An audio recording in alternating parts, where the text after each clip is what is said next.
Hi all, welcome back to our channel. അപ്പോൾ ഇന്ന് നമ്മൾ ഉണ്ടാക്കുന്നത് ഒരു അടിപൊളി റെസിപ്പിയാണ്. റേഷൻ കടയിൽ നിന്ന് കിട്ടിയിട്ടുള്ള ഉണങ്ങല്ലരി കൊണ്ട് ഉണ്ടാക്കിയ പായസമാണ്. പെട്ടെന്ന് എളുപ്പത്തിൽ ഉണ്ടാക്കിയെടുക്കാവുന്നൊരു പായസമാണ് കേട്ടത്.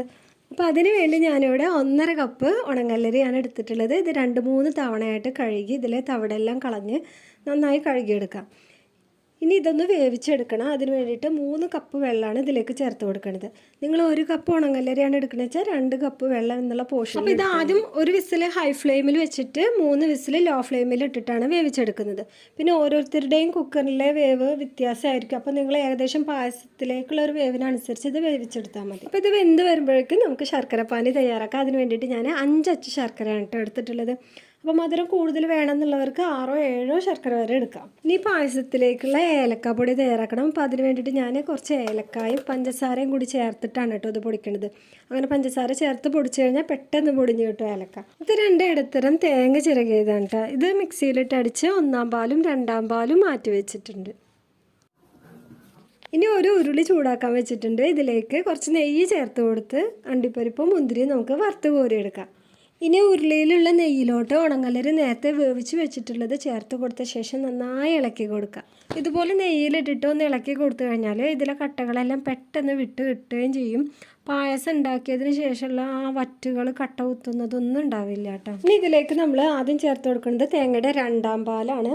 നമ്മൾ കുക്കറിലിട്ട് വേവിക്കുമ്പോൾ വേണമെങ്കിൽ തേങ്ങയുടെ 3-ാം പാല് ചേർത്ത് കൊടുത്തിട്ട് വേവിച്ചെടുക്കാം. അത് ഈ വെള്ളം എടുത്ത് അതേ അളവിന് തന്നെ നമ്മൾ 1 കപ്പ് അരിയാണ് എടുക്കുന്നത് വെച്ചാൽ 1 കപ്പ് 3-ാം പാൽ എടുത്തിട്ട് നമുക്ക് വേവിച്ചെടുക്കാം. പിന്നെ നിങ്ങൾക്ക് ഈ വീഡിയോ ഇഷ്ടപ്പെടുകയാണെങ്കിൽ താഴെ കാണുന്ന ആ ലൈക്ക് ബട്ടണിൽ ലൈക്ക് ചെയ്യാനും ഷെയർ ചെയ്യാനും സബ്സ്ക്രൈബ് ചെയ്യാനൊന്നും മറക്കല്ലേ. അപ്പോൾ ഇതൊന്ന് കുറുകി വന്നിട്ടുണ്ട്. വറ്റുകളെല്ലാം ഒന്നും കൂടെ വെന്ത് വന്നിട്ടുണ്ട്. ഇനി ശർക്കരപ്പാനി ഒഴിച്ചിട്ട് നമുക്കിതൊന്ന് ഇളക്കി കൊടുക്കാം. അപ്പോൾ ശർക്കരയും ചോറൊക്കെ കൂടി നന്നായി മിക്സായി ശർക്കരയുടെ മധുരമെല്ലാം അതിൽ പിടിക്കുന്ന വരെ നമുക്ക് ഇളക്കി കൊടുക്കാം കേട്ടോ. ഇനി ഇതിലത്തെ മധുരമൊക്കെ ഒന്ന് ബാലൻസ് ചെയ്യുന്നതിന് വേണ്ടിയിട്ട് ഏകദേശം ഒരു 1/2 ടീസ്പൂൺ ഉപ്പ് ചേർത്ത് കൊടുക്കുന്നുണ്ട്. അപ്പോൾ ഏകദേശം ഒരു തിക്ക് കൺസിസ്റ്റൻസി ആയിട്ട് ഇനി നമ്മൾ എടുത്തു വെച്ചിട്ടുള്ള 1-ാം പാല് ചേർത്ത് കൊടുക്കുക. ഏറ്റവും അവസാനമാണ് നമ്മൾ 1-ാം പാല് ചേർത്ത് കൊടുക്കുക കേട്ടോ. ഇനി ഇതിലേക്ക് നമ്മൾ നേരത്തെ പൊടിച്ച് വെച്ചിട്ടുണ്ടായിരുന്ന ഏലക്കായുടെയും പഞ്ചസാരയുടെയും ആ ഒരു മിക്സ് ഉണ്ടായിരുന്നു, അതും കൂടി ഇട്ട് കൊടുത്ത് ഇളക്കി കൊടുക്കുക. പിന്നെ ഞാൻ ചേർത്ത് കൊടുക്കുന്നത് 1 ടീസ്പൂൺ ചുക്ക് പൊടിച്ചതാണ്. ചുക്ക് പൊടിച്ചത് ചേർത്ത് കഴിഞ്ഞാൽ ഒരു പ്രത്യേക സ്മെല്ലാണ് കേട്ടോ. ചിലർക്ക് ഇത് ഇഷ്ടപ്പെടില്ല ഇതിൻ്റെ സ്മെല്ല്. അങ്ങനെയുള്ളവരുണ്ടെങ്കിൽ ഇത് ഒഴിവാക്കിക്കോ, അത് ഓപ്ഷനിലാണ്.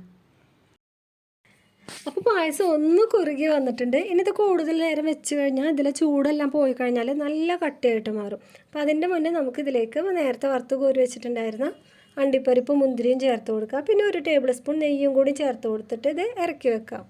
അപ്പോൾ നിങ്ങൾക്ക് ഇത്രയും കട്ടി വേണ്ട, ലൂസായിട്ട് മതിയെങ്കിൽ കുറച്ചും കൂടി നേരത്തെ അണ്ടിപ്പരിപ്പും മുന്തിരിയും നെയ്യൊക്കെ ചേർത്ത് കൊടുത്തിട്ട് ഇത് ഇറക്കി വെക്കാം.